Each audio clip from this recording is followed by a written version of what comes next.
புதுவரவு பார்வையாளர்களுக்கு வணக்கம். இது செய்தி அலசல். நான் உங்கள் ரமேஷ் பாபு. முதல் முறையா நம்மளுடைய சேனலை பார்க்குறவங்களா இருந்தா நம்மளுடைய புதுவரவு சேனலை சப்ஸ்கிரைப் பண்ணிட்டு பாருங்க. மறக்காம வீடியோவுக்கு ஒரு லைக்கை போட்டுட்டு உங்களுடைய கருத்துக்களை கமெண்ட் செக்ஷன்ல பதிவு பண்ணுங்க. அதிமுக பாஜக கூட்டணி உருவானதுக்கு அப்புறம் ஒரு சுமூகமான நிலைப்பாடு இல்லை. எடப்பாடி பழனிசாமி தொடர்ந்து மௌனமா இருக்கிறதோ, அண்ணாமலை நயினா நாகேந்திரன் தொடர்ந்து அதிரடி பேச்சுகளை அவர் பேசிக்கிட்டு இருக்கிறதும் பாஜக அதிமுக கூட்டணிக்கு இது நல்லதா அப்படிங்கிற ஒரு கேள்வி அதிக அளவில் எழுந்திருக்கு. எடப்பாடி பழனிசாமியே அமைதியா இருக்கிறாரு. அமைதியா இருக்கிறதுனுடைய பின்னணி என்ன? அவர் அமைதியா இருக்கிறதுனால பாஜக அதிமுக கூட்டணி தொடர போகிறதா அல்லது முறிய போகிறதா அப்படின்னு பல்வேறு கேள்விகள் அரசியல் வட்டாரத்துல ஒரு பேசுபொருளாக இருக்கக்கூடிய ஒரு சூழல். எடப்பாடி பழனிசாமியை பொறுத்த வரைக்கும் அமைதியா இருக்கிறாருன்னா அதற்கு பின்னாடி ஏதாவது ஒரு அதிரடி செய்தி இருக்கும் அப்படிங்கிறது அரசியல் வட்டாரத்துல நன்றாவே தெரியும். ஏன்னா அவர் ஒவ்வொரு அரசியல் முடிவுகளும் ஒரு அதிரடி காட்டக்கூடிய வகையில எடுக்கக்கூடிய எடப்பாடி பழனிசாமி பாஜக கூட்டணிக்குள் அமித்ஷா அவர்கள் எடப்பாடி பழனிசாமியை கொண்டு வருவதற்கு வந்தது ஏதோ ஒரு நிர்பந்தத்தின் அடிப்படையில, ஏதோ ஒரு அழுத்தத்தின் அடிப்படையில, ஏதோ ஒரு நெருக்கடியின் அடிப்படையில தான் எடப்பாடி பழனிசாமியை குண்டு கட்டாக கட்டி தூக்கி வந்து பாஜக கூட்டணியில அமித்ஷா அவர்கள் இணைத்து விட்டார், வலுக்கட்டாயமாக சேர்த்து விட்டார் அப்படிங்கிறதான் நம்மளால புரிஞ்சுக்க முடியும். ஏன்னா பாஜக அதிமுக கூட்டணி உருவாயிட்டதுனால மற்ற கட்சிகள் பாஜக கூட்டணிகளுக்கு வருமா வராதா அப்படிங்கிற ஒரு பெரிய குழப்பமே ஒரு பக்கம் போய்கிட்டு இருக்கு. பாஜக அதிமுக கூட்டணியினுடைய தலைமை எடப்பாடி பழனிசாமி தான். அவர் தான் முக்கிய பொறுப்புகள், முக்கிய முடிவுகள் எல்லாம் எடப்பாடி பழனிசாமி தான் எடுப்பாரு. அவர் தான் கூட்டணியுடைய தலைமை, அவர் தான் அப்படின்னு அமித்ஷா அவர்கள் அந்த கூட்டத்திலேயே, அதாவது சென்னைக்கு பாஜக அதிமுக கூட்டணி உறுதி செய்யப்படக்கூடிய ஒரு சூழல் அந்த மீட்டிங்ல தெளிவா அமித்ஷா அவர்கள் சொன்னார்.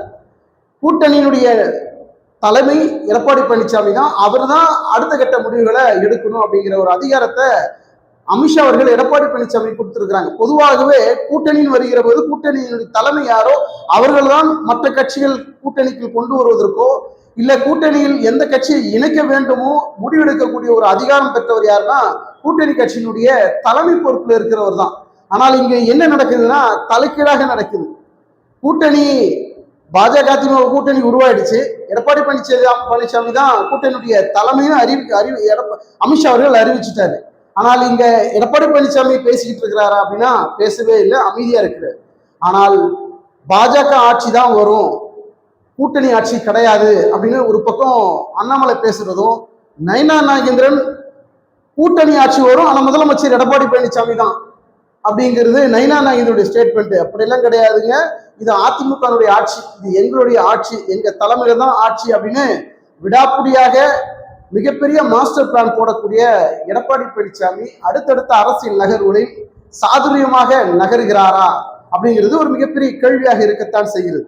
தொடர்ந்து பாஜகனுடைய முன்னாள் மாநில தலைவர் அண்ணாமலை தொடர்ந்து செய்தியாளர் சந்தித்து பேசுறதும், கூட்டணி ஆட்சி கிடையாது பாஜக ஆட்சின்னு அவர் சொல்றதும், எடப்பாடி பழனிசாமி அதற்கு மௌனம் காக்குறதெல்லாம் இது நல்லதா, தொண்டர்கள் மத்தியில் ஒரு சலசலப்பை, ஒரு பிரிவை ஏற்படுத்துமா அப்படின்னு ஒரு எதிர்பார்ப்பு, ஒரு கேள்வி இருக்கத்தான் செய்கிறது.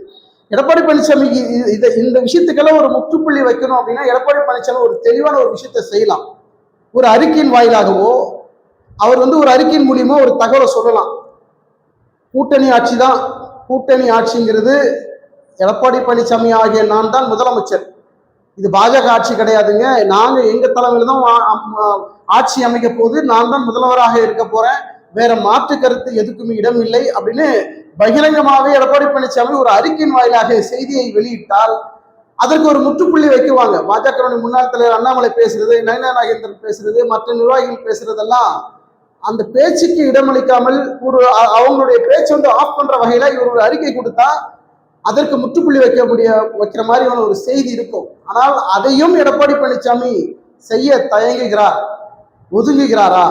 அமைதியாக இருப்பதற்கு காரணம் அமித்ஷா டெல்லி தலைமையினுடைய அழுத்தம் காரணமா, இல்ல அவர் 4.5 ஆண்டுகள் முதலமைச்சராக இருந்த போது அதிமுக இருக்கக்கூடிய முன்னாள் அமைச்சர்கள் மீதும் சட்டமன்ற உறுப்பினர்கள் மீதும் மாவட்டத்தில் இருக்கக்கூடிய முக்கிய நிர்வாகிகள் மீதும் பல்வேறு ஊழல் வழக்குகள் இருக்கு, அதையெல்லாம் தோண்டி எடுத்து நமக்கு சிக்கலை கொடுத்து விடுவார்களோ அப்படிங்கிற எண்ணத்தினால என்ன பண்றதுன்னு தெரியாமல் எடப்பாடி பழனிசாமி தவிக்கிறாரா அப்படிங்கிற ஒரு கோணமும் இருக்கத்தான் செய்யுது. ஆனா எடப்பாடி பழனிசாமி ரகசியமாக இன்னொரு விஷயத்தையும் காய் நகர்த்துறார். அதனாலதான் அதற்கு கொஞ்சம் மௌனம் காக்கிறார் அப்படிங்கிற ஒரு பெரிய தகவலும் வருது. என்ன அப்படின்னா, ஓபிஎஸும் டிடிவியும் நம்ம கட்சியில் அதிமுகவில் மீண்டும் இணைத்து நம்ம ஒரு மாபெரும் இயக்கத்தை எப்படி ஆரம்பத்தில் இருந்தோ அந்த ஒரு மாபெரும் இயக்கத்தை நம்ம மீண்டும் ஏன் கொடுக்க கூடாது அப்படின்னு எடப்பாடி பழனிசாமி மீண்டும் ஒரு யோசனையில் இருப்பதாக கூட ஒரு தகவல் வருது. ஆனா ஓபிஎஸ் இல்லாம அதிமுக வலுவான ஒரு இயக்கம் என்பது கொஞ்சம் கஷ்டம்தான். ஏன்னா ஓபிஎஸ்க்கு தென் மாவட்டங்களில் டிடிவிக்கும் ஓபிஎஸ்க்கும் ஒரு செல்வாக்கு இருக்கு, தொண்டர்கள் பலம் இருக்கு, மக்கள் செல்வாக்கு அந்த பகுதியில் இருக்கு. இவர்கள் அந்த தொகுதியில மீறி எடப்பாடி பழனிசாமி சார்பாக இருக்கக்கூடிய வேட்பாளர்கள் நின்னா கூட அந்த சிக்கல் தான். ஏன்னா கடந்த 2024 நாடாளுமன்ற தேர்தலில் கூட ஓபிஎஸ் 6-7 ஓபிஎஸ் அவருக்கு எதிராக நிற்க வச்சு மிகப்பெரிய சரிவை எடப்பாடி பழனிசாமி சந்தித்தார். அந்த தேர்தலில் கூட ஓ பன்னீர்செல்வம் ஒரு கணிசமான வாக்குகளை பெற்று மிகப்பெரிய இடத்துக்கு வந்தார் அந்த தேர்தலில். ஆனால் எடப்பாடி பழனிசாமி நிற்கப்பட்ட வேட்பாளர்கள் வர முடியல. அப்படிப்பட்ட ஒரு சூழல் இன்னைக்கு நமக்கு பாஜக மூலியமா நெருக்கடி, இல்ல அண்ணாமலை மூலியமா நெருக்கடி, நைனா நாகேந்திரன் நெருக்கடி கொடுக்குறாரோ இல்லையோ அவளை சைலண்டா நெருக்கடி கொடுக்குறாரோ அப்படிங்கிற ஒரு பரபரப்பும் சமூக வலைதளத்துல வைக்கிறாங்க.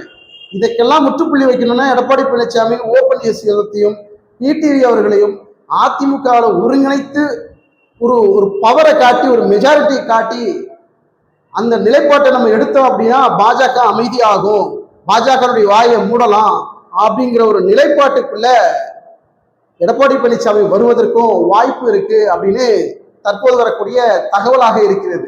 எடப்பாடி பழனிசாமியுடைய அடுத்த அரசியல் நகர்வுகள் நிர்வாகிகள் மத்தியில இவருக்கு செல்வாக்கு இருக்கு, ஆனால் தொண்டர்கள் மத்தியில ஓபிஎஸ்க்கு செல்வாக்கு இருக்கு. இது யாராலையும் மறுக்க முடியாது. இந்த 2 அணிகளையும் ஓபிஎஸ் இபிஎஸ் இவர்களை இணைக்கக்கூடிய ஒரு பாலமாக இணைந்து விட்டார்கள் என்றால் இது ஒரு மாபெரும் சக்தியாக மாறும். தொண்டர்கள் ஒரு கட்டுக்கோப்பாக அவர்கள் பின்னாடி இருக்கக்கூடிய ஒரு சூழல் ஏற்படும். அப்போது யாரும் எங்களை நெருக்கடி கொடுக்க முடியாதுங்கிற ஒரு சூழல்ல தான் என்ன செய்யணுமோ அதை நான் சரியான நேரத்துல செய்வேன், அதற்கான நேரத்தை நான் காத்து கொண்டிருக்கிறேன், பார்த்துக்கிட்டு இருக்கிறேன் அப்படிங்கிறது தான் எடப்பாடி பழனிசாமி மௌனத்திற்கு காரணம் அப்படின்னு சொல்லப்படுகிறது. ஓபிஎஸும் சில வாரங்களாக ஃபீல்டிலேயே காணும், அரசியல் களத்திலேயே காணும், அமைதியாக இருக்கிறார். அவருக்கும் என்ன ஆச்சு அப்படிங்கிறது மிகப்பெரிய கேள்வியாக இருக்கிறது. அதிமுக இதுபோல எந்த தேர்தலிலும் இப்படி ஒரு அமைதியை காத்தது கிடையாது. கடந்த காலங்களில் எம்ஜிஆர் அவர்கள் இருந்த காலத்திலையும் சரி, புரட்சி தலைவி அம்மா இருந்த காலத்திலையும் சரி, அதிமுகங்கிறது அதிரடி அரசியலில் களத்தை காணக்கூடிய அதிமுகனுடைய தலைமையில் இருந்தவர்கள் இன்று எடப்பாடி பழனிசாமி தலைமையில் இருக்கின்ற போது இன்னைக்கு ஏன் இப்படிப்பட்ட ஒரு குழப்பம், மௌனம், பாஜக பின்னணியில் இருந்துகிட்டு பாஜகனுடைய கட்டுக்குள் இருந்துக்கிறதுனால எதுவுமே செய்ய முடியாது எடப்பாடி பழனிசாமி தவிக்கிறாரா? அப்படிலாம் கிடையாதுங்க.